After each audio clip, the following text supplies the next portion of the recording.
This is my legacy.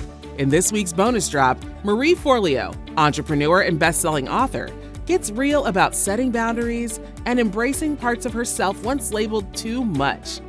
Together with her best friend Kris Carr, they reflect on what it means to honor your younger self, speak your truth, and surround yourself with only love in the room. Let's jump in. Let's go back a little bit to that little girl, because one of the things that my best friend and I do, and I got this from my best friend, is that we have pictures of ourselves as little girls. She calls them our littles. And I have it right next to my bed and right next to where I make coffee, and I have it on my phone. Just that reminder of being little, and my reminder and my promise to her. And I know, Marie, that you've said that when you were little, you were almost seen as too much, too much, too big, too bright. And that's something that so many women, I think, can identify with. What would you now go back and tell your little? That she can never be too much. That all of her quote unquote too muchness, all of the brightness, all of the creativity and the magic is exactly who she was meant to be. And I think that's actually one of the things that I love about my friendship with Kris. Kris, I'll just pull you into this for a moment, because she is the one person in the world where when I'm having a moment, even as an adult woman, and I'm like, am I asking for too much? I'm kind of going through something as it relates to a relationship or a business or an idea, and I feel like perhaps my expectations are too high. This woman right here, Miss Kris Carr, is the one that reminds me to ask myself and to remember that all of my quote unquote too muchness is what makes me so special. And she regrounds me in the fact that I don't have to dial down my light, and I don't have to dial down my heart, and I don't have to dial down any part of me to fit into this world. So Kris, beautiful, beautiful Kris, what would you tell your little? Oh, I feel like I talk to my little a lot. So I love this, and I love that you have this picture by your bed. I have a framed picture of myself at around 8 years old, and I'm at Rye Playland, and it's my birthday. And this, I mean, braces are coming, right? She's got a jaw on her. But this picture, I don't think there's a picture in my life that I've seen of such unbridled joy. And so much of the work I think that we do as humans is staying connected to that joy, especially when we're going through really difficult times. And so I would just encourage her to follow her joy and to never feel like her joy isn't enough, or her joy is frivolous, or her joy should look a certain way. And I think really that's what I've been trying to get back to, is that sense of the joy that she had at Rye Playland. And one of the things that I know about my relationship with Marie is that we stand for each other's littles. So a lot of time, we were on the phone this morning, gabbing for an hour, as we often do multiple times. I came on, I was like, why do your eyelashes look so good? She's like, I curled them with heat. I was like, how do I do that before the podcast? These are the things, we talk about all the things, including the most practical things, like eyelashes. But I think standing for each other's littles is such an important part of our friendships, especially when, as Marie said, things come up. I had this great therapist once who said to me, if it's hysterical, it's historical.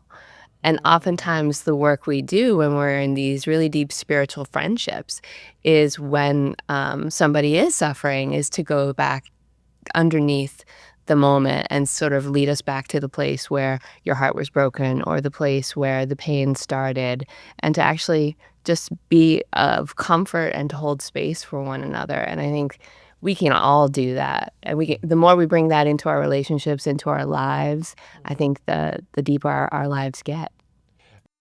Marie, I wanted to ask you, you've taught the world so many amazing things. You've taught me so many amazing things. And I want you to share with us one of the coolest things that you've taught me that I love, and just explain this to our viewers in the way that you do, because you're such a great storyteller. which is observe, don't absorb.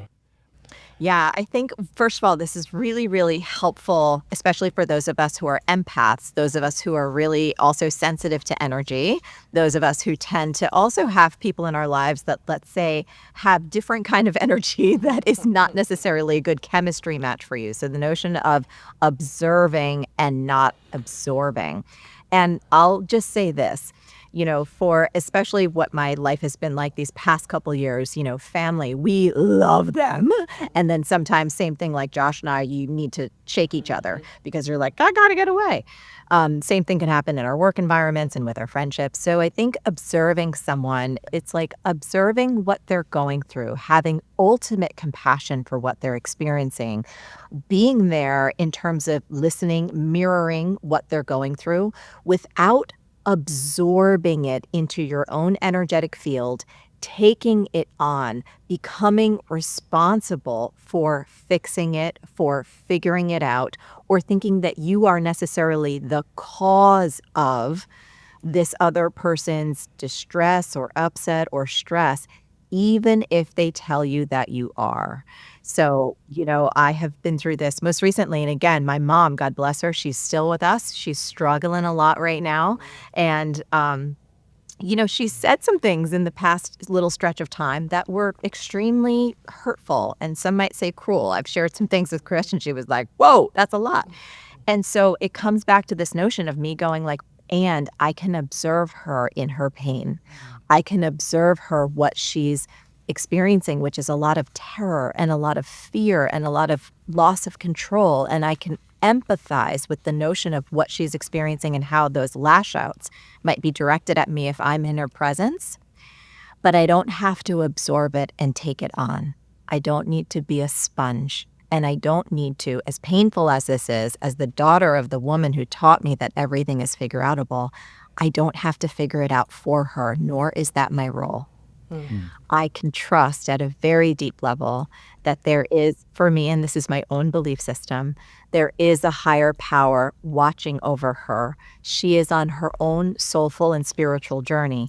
And the greatest gift I can give both her and myself is to show up, and Kris taught me this one, only love in the room, meaning bringing only love in the room. Can I observe her and not absorb that negativity? Can I observe her and not absorb her pain and her fear as my own? To observe without absorbing. I love that, Marie. And Kris, can I turn to you because you've sat with some of the most extraordinary teachers in particularly physical well-being, but we know how connected physical and mental is. And so what is a practice that you can share with our listeners that's been deeply profound on a physical practice, but that's similar to what Marie shared with us, has helped you on mental self-care? Well, I want to go back to what Marie said, which is choosing love and having love be in the room. I learned that as my chosen father was dying, and I was so scared to have difficult conversations about death and dying. And yet I knew that these were the conversations he wanted to have. And so I had to do a lot of homework on how to do that. I remember my therapist telling me, why don't you start by talk about talking about it. So have a conversation about talking about death and dying. Like, hey, would you like to have this? And if the answer is yes, here's how I'm going to have to prepare for that. And this is what might happen. I may break down. I may cry. And I don't want to make you feel guilty in any way, shape, or form. Is that going to be okay? And so we had this blessed opportunity to have those deep conversations. And because I live with stage 4 cancer, so death is something I have thought about quite often for 20 years. In some ways, he wanted to have the conversation with me, right? And so when we were able to have that, it showed me what what love actually looks like. Because I think before this experience, love had a different flavor to me, and love became something so much bigger. And when I talk about only love in the room, it was, those last few days or the last few years, but really the last few days when the person that you love, a cherished person in your family, is getting ready to leave his or her body. And if you ever have that opportunity to be in the room, you get to know humanity at such an energetic level, and there's no time for talking. There's no time for fixing. All of that is behind us. The only thing that can be present is, will I show up with love? And even if you don't know what to say and you don't know how to behave and things don't go the way you want it to go, as long as that intention of love is there and what's guiding you, I feel like there's a lot less of a chance for regret.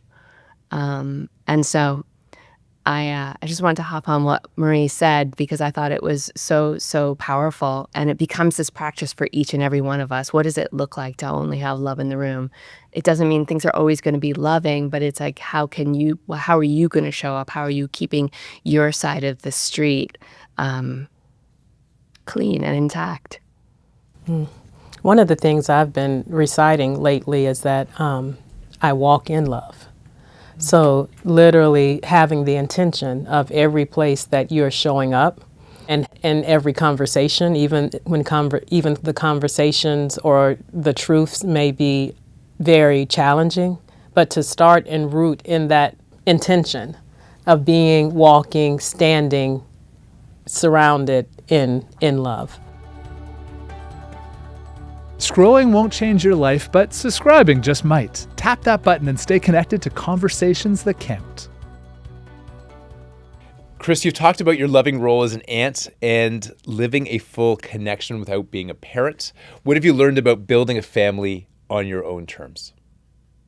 Well, it's interesting because we think that I guess we're domesticated to believe, especially as women, that we're going to settle down and find a good partner and raise kids and then the rest of the fantasy story that I think in a lot of ways strangles many of us. And I mean that respectfully, but I think especially as young women, when we're steep in the stories of what our lives are supposed to look like, as opposed to the stories that may come from within about what we want our lives to look like. It can be this big unlearning that needs to happen. I thought I would have kids. I thought I would do all the traditional things that I saw people do or I saw portrayed in the media. And then when I got diagnosed, it was really clear to me that to choose to have children would mean that I would have to choose to put my health in a lot of danger. And so thankfully, being in a partnership with somebody who was also like, no, I love you.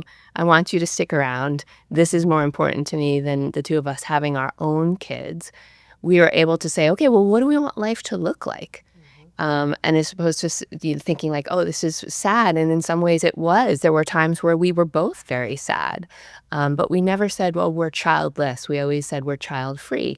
And if we're child-free, that means we have all these other opportunities to be wonderful aunties and uncles. We're like he's the favorite funkle, and we take our nieces and nephews to Disney World. We get to do all the things, and I think I'm built to be a grandmother, not a mother, if that makes sense, because grandmothers can say, grandmothers are the most exciting people to come and visit, and I have a lot of young people in my life who love to come and visit, but when the meltdowns happen, and they do, I get to have my exit music up again. That one's yours. I'm out. Right. Well done. And so we've been able to build a really great life with kids that we love and dear friends that we love and a lot of, rescue animals, as Marie said, that we love and get to nurture. Marie called me the other day and she's like, what are you doing? I said, I'm on a pigeon rescue. What are you talking about? I'm like, I'll call you later, but I got to handle this pigeon situation right now. Kris, what animals do you have right now that are in your rescue unit? Well, yeah, I would have a lot more if my husband would allow me. So this is one thing against him. Okay? This can't be all glowy about Brian. Actually, he gave me metal farm animals that I have outside. Oh, I love his humor. Yeah, he's good. I have a metal goat. I have a metal pig. I have a metal chicken because I actually wanted to rescue all of those creatures. And he was like, no, Here, happy birthday. Well, Kris, when you have that dinner talking about, dating advice from this fine gentleman, the son of Dr. King, you could also say that the king suggested you bring in more animals that need love and support. 100%. Like, you can't argue that. You can't argue with that. I mean, this is being channeled from Dr. King all the way down, right? I was going to say, I support this message. I have. Thank you for joining us. New episodes drop every Wednesday with bonus content every Thursday. Don't forget to subscribe so you'll never miss a moment.